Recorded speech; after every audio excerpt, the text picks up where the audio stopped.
Assalamualaikum warahmatullahi wabarakatuh.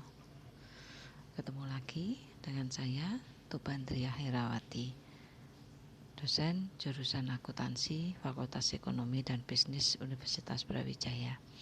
Kali ini saya akan menjelaskan terkait materi akuntansi keuangan menengah 1 yang berjudul pelaporan keuangan dan standar akuntansi. Capaian pembelajaran kali ini yaitu mahasiswa mampu menjelaskan tujuan pelaporan keuangan, mampu menjelaskan pentingnya standar yang berkualitas, dan yang ketiga mampu menjelaskan lembaga-lembaga yang berkepentingan dengan penyusunan standar dan permasalahan yang muncul berkaitan dengan pelaporan keuangan.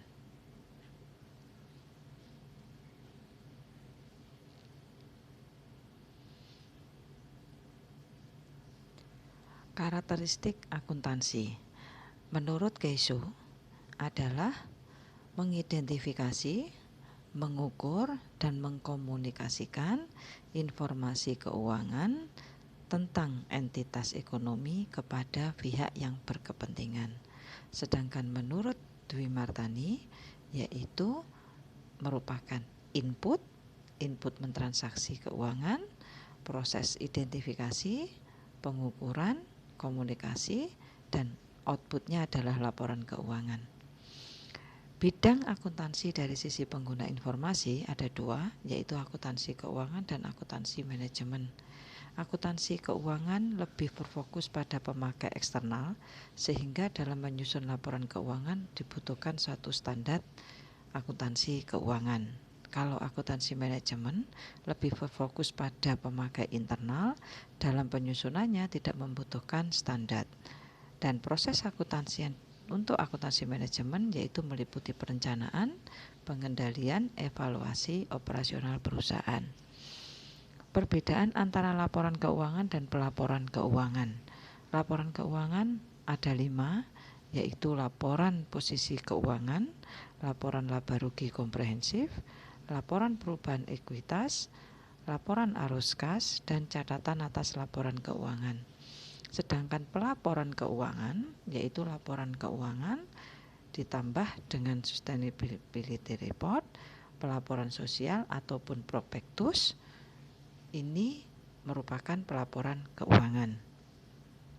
Tujuan dari laporan keuangan adalah memberikan informasi mengenai posisi laporan keuangan, kinerja keuangan, arus kas entitas yang bermanfaat bagi sebagian besar kalangan pengguna laporan keuangan dalam membuat keputusan ekonomi.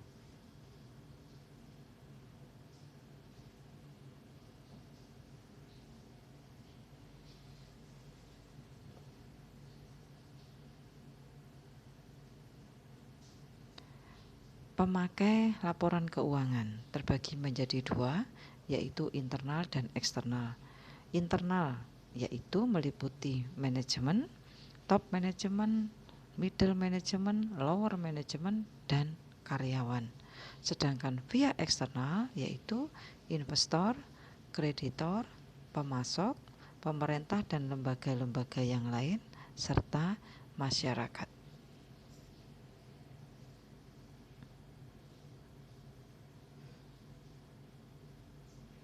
Akuntansi dan alokasi modal.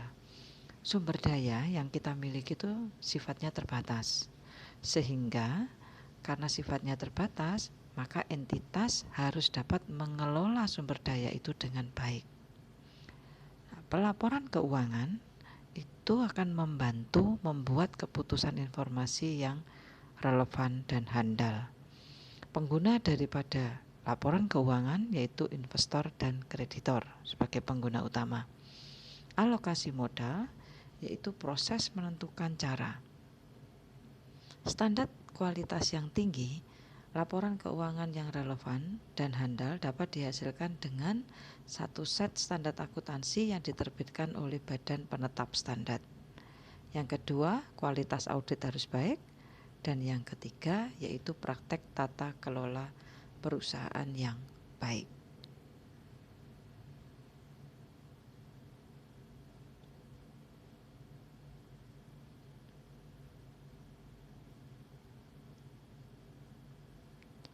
Pelaporan keuangan yaitu menyediakan informasi keuangan tentang entitas pelapor yang ditujukan untuk investor, baik investor saat ini, investor potensial maupun kreditor, dalam membuat keputusan tentang penyediaan sumber daya bagi entitas. Elemen tujuan pelaporan keuangan yaitu laporan keuangan, ekuitas investor dan kreditor, perspektif entitas, dan manfaat keputusan.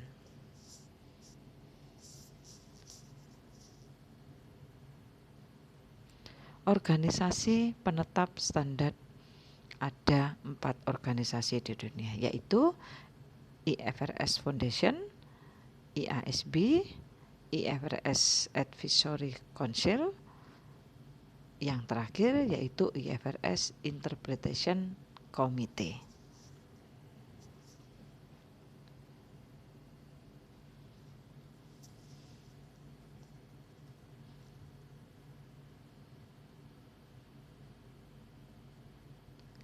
International Accounting Standard Board atau IASB, dia menerbitkan 3 pernyataan.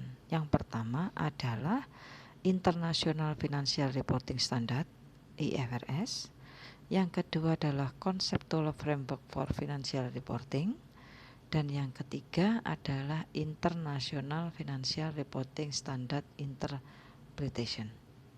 IFRS ini yang nanti akan dipakai oleh Indonesia dan bersifat konvergensi. Tantangan pelaporan keuangan yaitu IFRS disusun dalam lingkungan politik. Yang kedua, ada kesenjangan ekspektasi antara pembuat dan pengguna. Masalah yang ketiga yaitu kekurangan dalam pelaporan keuangan. Dan yang keempat, etika dalam lingkungan akuntansi keuangan. Dan yang terakhir adalah konvergensi internasional. Standar akuntansi yang ada di Indonesia itu ada 5, yaitu standar akuntansi keuangan, standar akuntansi keuangan etap, standar akuntansi syariah, standar akuntansi untuk UMKM, dan yang terakhir adalah standar akuntansi pemerintah.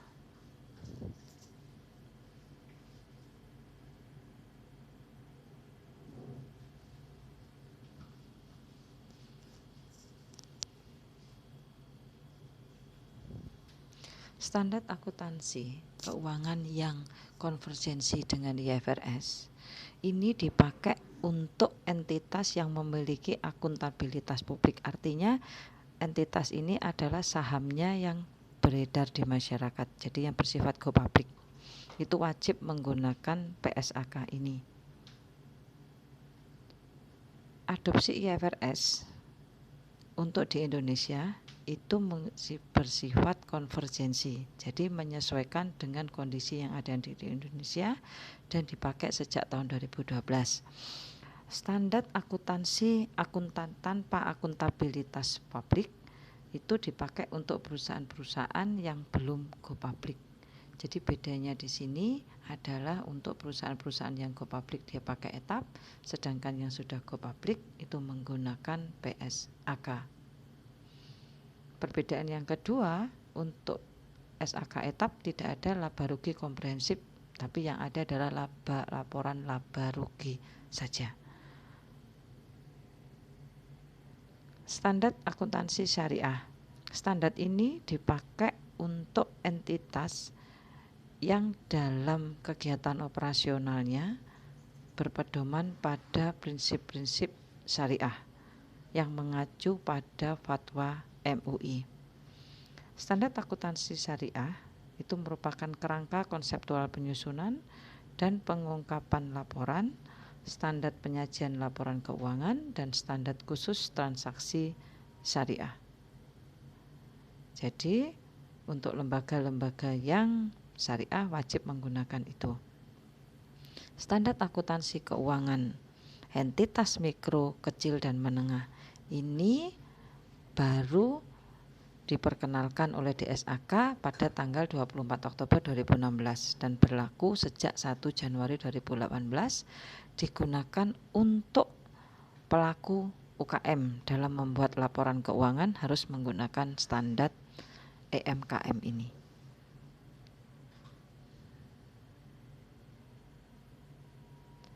Standar Akuntansi Pemerintah atau SAP diterbitkan oleh Komite Standar Akuntansi Pemerintahan dan ini digunakan dalam menyusun laporan keuangan pemerintah pusat maupun daerah. Standar ini ditetapkan dalam PP nomor 71 tahun 2010 sebagai pengganti dari PP nomor 24 tahun 2005.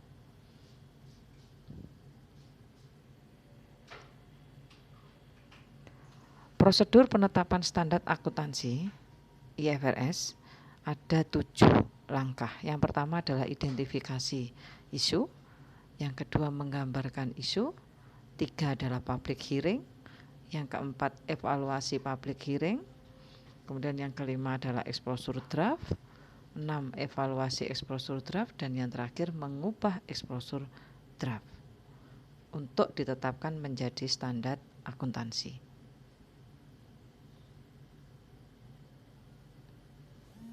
Kemudian prosedur penetapan standar akuntansi ada 9. Yang pertama adalah mengidentifikasi masalah, konsultasi isu, kemudian riset terbatas. Yang keempat adalah pembahasan materi standar akuntansi, pengesahan dan publikasi draft exposure, 6 public hearing, kemudian dilanjutkan dengan limited hearing, dan yang ke-8 adalah pembahasan masukan publik, dan 9 terakhir yaitu pengesahan standar akuntansi. Perkembangan standar akuntansi yang ada di Indonesia itu dimulai tahun 1973 sampai 1974. Muncul satu buku yang namanya Prinsip Akuntansi Indonesia. Kemudian tahun 1984 dan sampai 1994 itu melakukan revisi terhadap PAI 1973. 1994 melakukan harmonisasi IAS di dalam proses pengembangan standar akuntansi di Indonesia. Tahun 2008 sampai 2012 IAI merencanakan konvergensi IFRS dalam pengaturan SAK. IFRS merupakan standar yang dipakai karena kita tergolong pada kelompok negara G20. IFRS diperlakukan dengan konvergensi, tidak diadopsi secara full ataupun setengah. Tahun 2019, DSAK memutuskan mengeluarkan SAK internasional tetapi belum ada putusannya efektif. Nah, perbedaan antara amandemen, revisi, dan penyesuaian. Amandemen adalah mengklarifikasi prinsip dan persyaratan. Kemudian kalau revisi itu mengubah persyaratan yang signifikan. Kemudian kalau penyesuaian fokus pada bagian yang tidak konsisten. Tidak terdapat adanya perubahan prinsip dan persyaratan yang baru untuk penyesuaian.